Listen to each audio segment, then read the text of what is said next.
Muy buenos días a todos, feliz viernes 19 de mayo, en este viernes que vamos a hacer el vídeo número 13. Ya me conocéis, soy Jorge Campmany, abogado del despacho Campmany Abogados. Hoy vamos a hacer el vídeo contestando a las preguntas. Tenemos ya el número 13, como os decía, estamos muy contentos y vamos ya a contestar a las preguntas de esta semana. La primera pregunta nos la hace Mercedes Torres González, nos dice: muy buenas, me urge una respuesta, a ver si me la podéis resolver. Me estoy tratando la fibromialgia. Todavía no tengo un diagnóstico porque todavía falta la neurológica, pero mi médico de cabecera me dice que todo apunta a fibromialgia.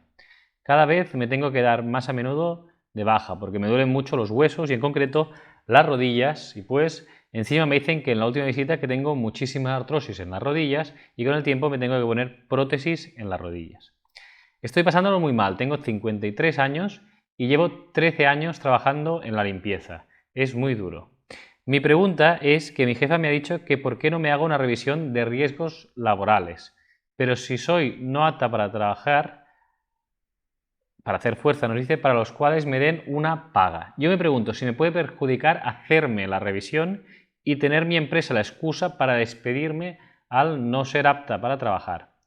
Dice, perdón por extenderme, pero necesito y ansío una respuesta. Muchas gracias y felicitaciones porque nos ayudáis a quitarnos muchas dudas. Os sigo siempre. Muy bien, pues muchas gracias, Mercedes, por las felicitaciones. Vamos a ir con la pregunta. Lo que nos comentas es el caso de que al pasar una revisión te pueden hacer lo que se llama un no apto. Es decir, que el Servicio de Prevención Ajenos de Salud Laboral diga que no estás apta para hacer tu profesión habitual. En este caso, con este no apto, la empresa tendría una prueba, quedaría facultada para poder despedirte con un despido por ineptitud sobrevenida. ¿Qué significa este despido? Este despido es un despido objetivo que lo que te darían serían 20 días por año trabajado con un máximo de 12 mensualidades. En este caso lo que debes saber es que si lo que quieres es intentar conseguir una paga, es una prueba bastante favorable, pero no es definitiva, porque los jueces lo que podrían decirte es que por mucho que la empresa te haya despedido con este no apto, tú podías no estar de acuerdo e impugnarlo. Es decir, no hay un reconocimiento automático entre tener un no apto por ineptitud sobrevenida y que te tengan que reconocer la Seguridad Social una incapacidad permanente. Las valoraciones médicas pueden ser distintas y por lo tanto se podría dar el caso de que tuvieras el no apto y a la vez estuvieras despedida con esta despido por ineptitud sobrevenida y que al presentar luego los papeles en la Seguridad Social te dijeran que te deniegan la incapacidad permanente. Por lo tanto, se tiene que valorar muy bien dicha circunstancia. En cuanto a lo que nos comentas de si puede haber un riesgo, el riesgo está ahí y es latente, pero deberías valorar previamente, antes de someterte a este cuestionario de salud, ¿no? A esta cita con prevención de riesgos, deberías valorar con los informes médicos que tengas cuál es tu situación actual. Nos dices que la fibromialgia es muy incipiente, de hecho te lo ha diagnosticado en principio el médico de cabecera. Lo que tendrías que hacer es visitarte con reumatología, que te derive a reumatología y que a partir de ahí, con todos los informes y demás y con todos los cuestionarios que te pueden hacer, te diagnostiquen dicha patología, en qué grado está y ver un poco el tratamiento, a ver si te puede servir para que estés mejor. Asimismo, nos dices también, Mercedes, que estás mal de las caderas. En este caso, si eres tributaria de prótesis de cadera, es bastante factible que te reconozcan la incapacidad permanente porque no, en tu caso, sería evidente que no te podéis estar mucho rato de pie. Si te tienen que poner una prótesis en la cadera, pues tendrías esa limitación que siempre comentamos a la bipedestación y a la deambulación, es decir, a estar de pie y andar mucho rato. En concreto, los requisitos jurídicos los cumples porque tienes los años cotizados que se exigen, dices que tienes 53 y 13 años, por lo tanto sería cuestión de acabar de afinar, de ver la vida laboral para ver que cumplas también la carencia específica y por otro lado también pedir un informe de bases de cotización de los últimos años que has trabajado para calcular qué es lo que te podría quedar de pensión. Si tienes cualquier duda o lo que sea, pues nos vas comentando y lo valoramos. Vamos con la siguiente pregunta, nos la hace María Luisa Martín Baños. Nos dice, ¿cuándo prescriben los seguros de vida después de haber reclamado? La prescripción de todos los seguros de vida, según la ley de contratos de seguros de vida, es de 5 años. Tienes 5 años para poder reclamar el seguro vida desde que se da el hecho causante. ¿Cuál será el hecho causante? Pues en el caso de que sea por fallecimiento, evidentemente será la muerte del causante, del tomador o del asegurado, y el beneficiario o beneficiarios tendrán 5 años desde la muerte para poder reclamar. Cuando hacemos una reclamación contra la compañía y siempre que esta reclamación se pueda demostrar, es decir, con una carta sellada a la compañía o que le hayamos enviado un burofax, la prescripción se interrumpe. Es decir, si pasa un año y hacemos una reclamación al cabo de un año, no es que nos queden 4 años, sino que ahí se interrumpirá la prescripción y se volverá a iniciar el plazo de los 5 años. Es desde la última solicitud o reclamación, sería donde empezaría a contar la prescripción. Otra pregunta también es común y que ha causado litigiosidad es si las mejoras voluntarias que se establecen por las empresas o en los convenios colectivos, que a veces se establece que cuando un trabajador tiene una incapacidad permanente o un fallecimiento, hay un seguro de vida colectivo que se puede cobrar. Estos seguros de vida también se entiende que tienen una EZA de mejora prestacional y son de 5 años también, porque había hablado entre 5 y 1, pero en todo caso os recomendemos que antes del año presentéis la reclamación contra la compañía de seguros que tenga la empresa o contra la empresa mismo para que os puedan abonar esa indemnización que en su caso os puede tocar, ya sea porque la empresa lo ha contratado voluntariamente o ya sea porque el convenio colectivo obliga a la empresa a contratar un seguro de vida para estos casos. Por último, también en cuanto al plazo de prescripción de un seguro de vida reconocido en una incapacidad permanente, que cubra esa incapacidad permanente, me refiero, el plazo de prescripción serán los mismos 5 años. ¿Y cuándo contarán? Pues si es por resolución administrativa, desde la fecha de la resolución, y si es por sentencia judicial, desde la firmeza de la sentencia. Es decir, si hay una sentencia de instancia que no reconoce la incapacidad permanente, hasta que no sea firme, el plazo no empezará a correr. Vamos con la siguiente pregunta, nos la hace Yolanda Monfort. Yolanda ya nos había hecho preguntas la semana pasada, creo, o hace un par de semanas. Nos dice, soy Yolanda Monfort, tengo 45 años y 19 años cotizados. Trabajo en una residencia de ancianos y estoy en la lavandería. Y el traumatólogo me ha dicho que no puedo estar mucho rato de pie y mi trabajo es de pie. Y me tienen que poner una prótesis de cadera, pero soy muy joven. En este caso, pues, vemos que es otro caso de prótesis de cadera. Nos dice que trabaja en la lavandería de un geriátrico y en este caso el traumatólogo le ha dicho que la tienen que intervenir. Por el tema, Yolanda, de la cotización lo cumple sobradamente, la carencia genérica, la específica imaginamos que también, y hay la cuestión de la edad que nos comentas. Es una cuestión que es muy común y que mucha gente pregunta. Dice, como eres joven, que nos dices que tienes 45 años, pues dices, es muy difícil que me den la paga porque aún soy joven, no puedo hacer otros trabajos, demás. Se ha de tener en cuenta que en una incapacidad laboral, en una incapacidad laboral lo que es la edad de la persona no se tiene en cuenta, porque lo que miramos, insistimos siempre, no es tampoco la enfermedad en cuestión, sino cómo limita la enfermedad a esa persona. Es decir, las limitaciones funcionales que se derivan de la lesión o la enfermedad que padece esa persona. Por lo tanto, lo que deberéis saber es que no hay límite de edad, es decir, hasta los 65 años por enfermedad aún te pueden reconocer la incapacidad permanente o la edad ordinaria de jubilación, ahora que se amplía será eso. Entonces, la cuestión ¿cuál es? Ver si las lesiones o enfermedades que tenemos son suficientemente graves como para impedir el trabajo o cualquier tipo de trabajo. En este caso es evidente, Yolanda, que si trabajas en bipedestación todo el rato, como decíamos antes, es decir, todo el día de pie y tienes que ir arriba abajo y demás, y te tienen que intervenir y poner esta prótesis, pues está claro y es evidente que no podrás estar de pie mucho rato y por lo tanto tendrías derecho a una incapacidad permanente total. Todo ello, como siempre decimos, sin perjuicio de examinar mejor los documentos, valorarlo y en su caso dar una certificación de que tu caso es viable. Pero a priori, tanto los requisitos legales que se exigen a nivel de cotización y jurídicos, como por otro lado los médicos, esa valoración médica, todo indica que previsiblemente tendrías derecho a que te reconocieran una incapacidad permanente total para tu profesión habitual.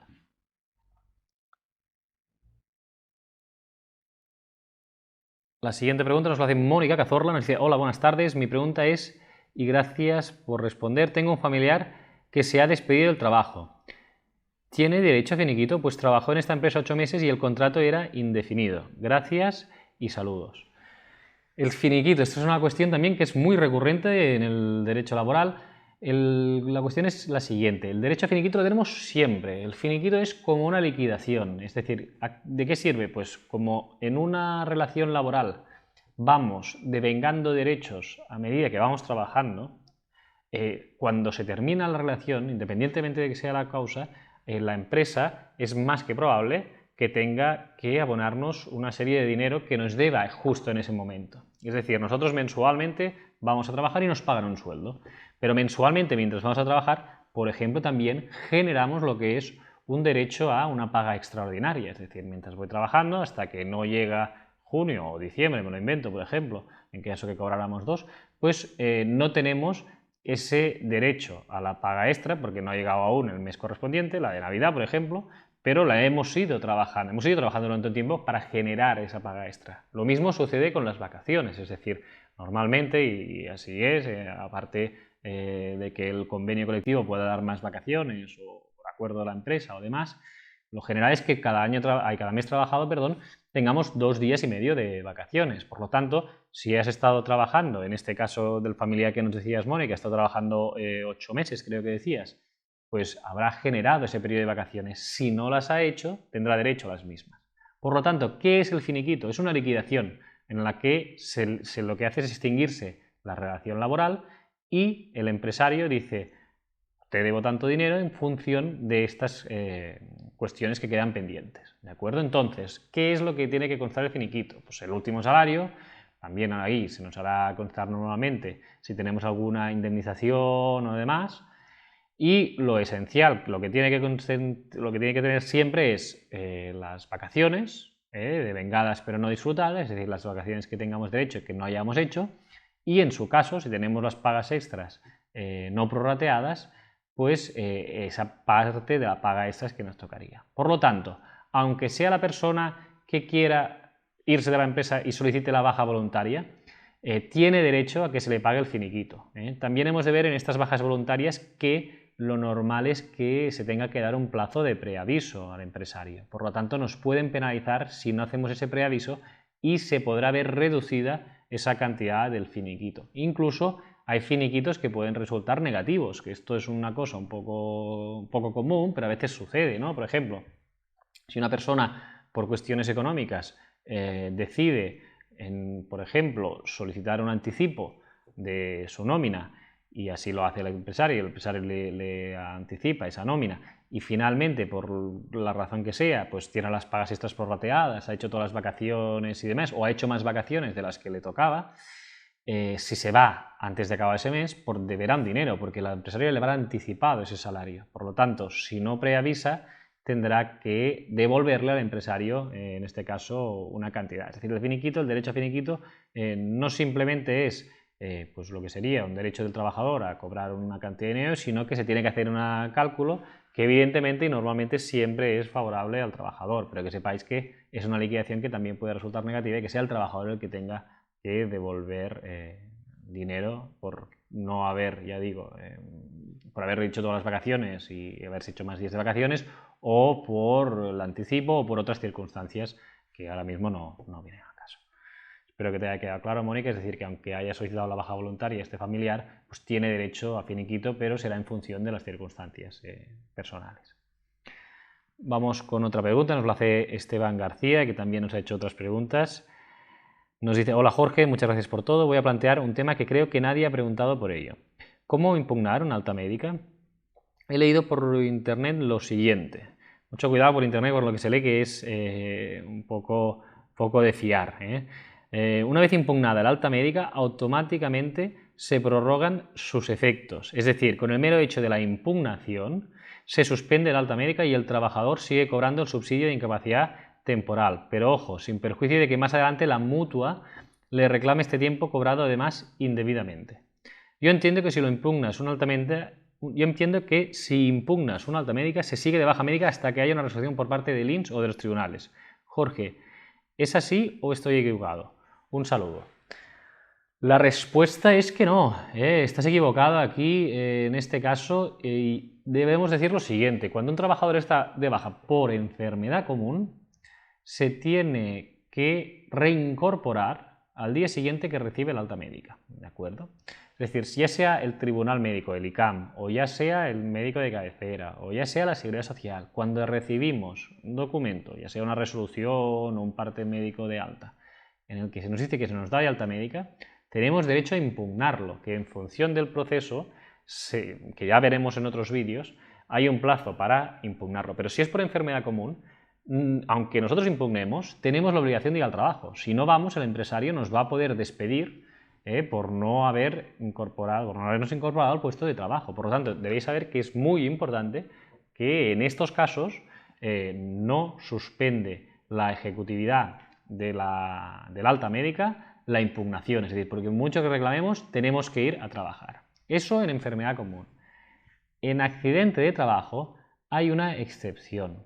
Cuando es la mutua la que nos da el alta médica, hay un procedimiento que se llama de revisión. En este procedimiento de revisión, si nosotros impugnamos, la ejecución de esa alta médica queda en suspenso y la mutua nos sigue pagando, que es lo que nos comentabas aquí. Nos sigue pagando esos días. Al cabo de un par de semanas o 3, la Seguridad Social va a resolver si el alta que nos dio la mutua es correcta o es incorrecta.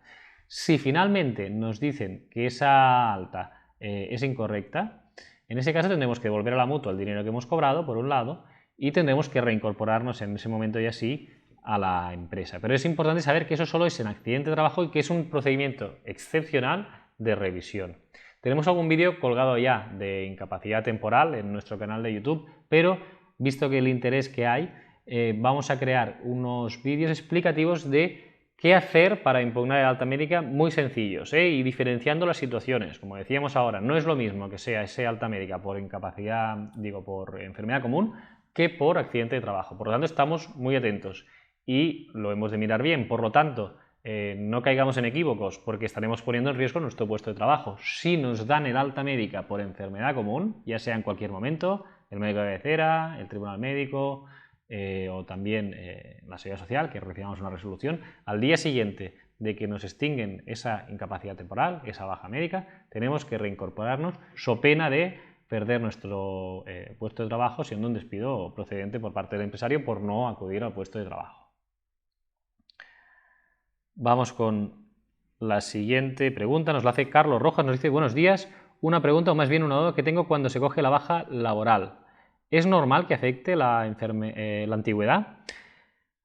Cuando se coge una baja médica, la antigüedad no tiene ninguna relevancia. Sí que en ese sentido se tiene que tener unos requisitos mínimos para estar de baja, los 6 meses de cotización en este caso, pero no por enfermedad común. Pero la antigüedad no tiene ninguna relevancia, absolutamente nada. Es decir, si se cumplen los requisitos para estar de baja médica, pues se va a cobrar también en función de la base de cotización, que ya lo habíamos visto en otros procesos también, y la antigüedad no tiene ningún tipo de relevancia. No nos van a alargar más la baja, porque también es una pregunta frecuente, si hay, por ejemplo, si nunca he cogido ninguna baja, ¿no? Que hay gente que dice: no, es que yo nunca he estado de baja, y ahora cojo la baja y a los 2 meses me han dado el alta. ¿Cómo puede ser esto? No.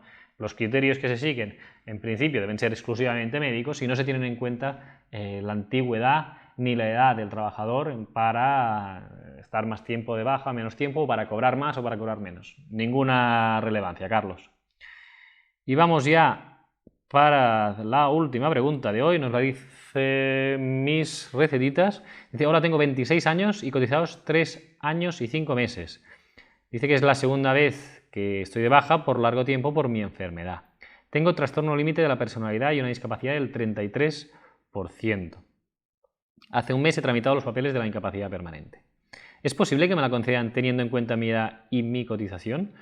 Sufro mucha ansiedad al estrés y con lugares que hay muchas personas. Seguramente pues tendrá esto, un trastorno de ansiedad con agorafobia, que es ese miedo a estar en lugares con mucha gente, muy concurridos. Dice que mi profesión habitual es camarera. Gracias. Pues en este caso hemos de tener en cuenta lo que hemos dicho siempre. Como eres menor de 31 años, la cotización se hace en función de un cálculo que es la edad actual menos 16. Por ejemplo, en este caso, y siendo tu ejemplo, tienes 26 años, pues 26 menos 16 son 10, y 10 lo hemos de dividir entre 3, ¿vale? Que nos daría 3,3, es decir, necesitas 3 años y 4 meses para poder acceder a una incapacidad permanente por enfermedad común, que es lo que nos relatas, que es este trastorno límite de la personalidad, este TLP que padeces junto con este trastorno de ansiedad con agorafobia que nos comentabas. Por lo tanto, si tienes 3 años y 5 meses cotizados, pues tendrías derecho, por esa cotización, a acceder a la pensión por incapacidad permanente. La pregunta también que nos haces sobre la edad, que eres muy joven, evidentemente, con 26 años, y sobre la cotización, el haber cotizado poco tiempo entre comillas, por la edad que tienes. No se va a tener en cuenta, ya lo hemos contestado en la pregunta de antes, no voy a insistir más, pero quiero que os quede siempre claro, ni la edad, ni tampoco lo que se ha cotizado o la base de cotización, que también esto mucha gente le diga, no, es que yo cotizo mucho y seguro que no me la dan porque me tendrían que pagar una pensión alta. Eso no se tiene en cuenta por parte del ICAM y la Seguridad Social para determinar si una persona tiene derecho o no a una incapacidad permanente. Los requisitos de cotización sí que se tienen en cuenta, los cumples en este caso, y la edad tampoco, porque si tú tienes una enfermedad que te limita funcionalmente, pues evidentemente, si no puedes hacer ningún trabajo, te van a reconocer tu incapacidad. Incluso en tu caso, siendo camarera y demás, pues te podrían reconocer a lo mejor la incapacidad permanente total para tu profesión habitual, porque tienes que hablar, conversar con mucha gente, estar en contacto con mucha gente y puede ser un agravante para tu enfermedad y a lo mejor en lugar de la incapacidad absoluta te dirán la total. Pero en todo caso, cumples los requisitos legales para poder pedirla y segundo también, y importante, se tiene que tener en cuenta que la edad también no es un aspecto relevante, por lo tanto, la conclusión es que puedes solicitar la incapacidad permanente y que todo el mundo le quede claro que ni lo que cotizas, ni la edad que se tenga, ni tampoco el tiempo que la base de cotización que se tenga, lo que se cobre en este caso, lo que se tenga derecho a cobrar de pensión, no van a ser factores que se tengan en cuenta ni por la Seguridad Social ni tampoco por los tribunales. Espero que os quede claro y insisto un poco también con la pregunta anterior. Pues hasta aquí hemos llegado hoy, hemos hecho ya 7 preguntas, algunas un poco más cortas, algunas un poco más largas y hemos hablado un poco más de todo. Hoy hemos tenido el pack completo, hemos hablado de seguros de vida, hemos hablado también de derecho laboral, lo que es una actitud sobrevenida, si se tiene que ir a la salud laboral para que nos hagan un informe, si vale la pena, si no. Hemos visto casos de valoración de incapacidad, si es importante o no es importante la edad, el tiempo cotizado, etcétera, para que nos den una incapacidad permanente y también hemos visto algunas otras cuestiones de derecho laboral. Espero que os haya quedado mucho más claro, como siempre os insisto, que si tenéis alguna aclaración a alguna de las vuestras preguntas, como por ejemplo ha hecho en el caso de hoy Mónica, que le decíamos que en la pregunta de la semana pasada o en la anterior, como os decía, no nos decía ni la edad ni la profesión que tenía para valorar un poco más su caso, pues aquí lo que tenemos. Si quieres que valore tu caso, pues recuerda siempre decirnos la edad que tienes, qué profesión tienes y un poco la cotización y las lesiones o enfermedades que padeces para hacerte una pequeña orientación de si es viable o no. Y si tienes cualquier otra duda sobre lo que hemos comentado, derecho de seguro, sobre la reclamación de un seguro de vida y demás, sobre derecho laboral o sobre seguridad social, sobre incapacidades permanentes, pues haz tu pregunta y la responderemos. Como siempre, y por último, insistiros en que es importante que si tenéis esa pregunta la hagáis. Primero, porque este canal debe seguir y está ayudando a mucha gente y queremos que siga siendo así. Y segundo, porque no os ayudáis solo a vosotros, que sois quienes hacéis la pregunta, sino a todas las demás personas que nos siguen. Muchas gracias y que tengáis muy buen fin de semana.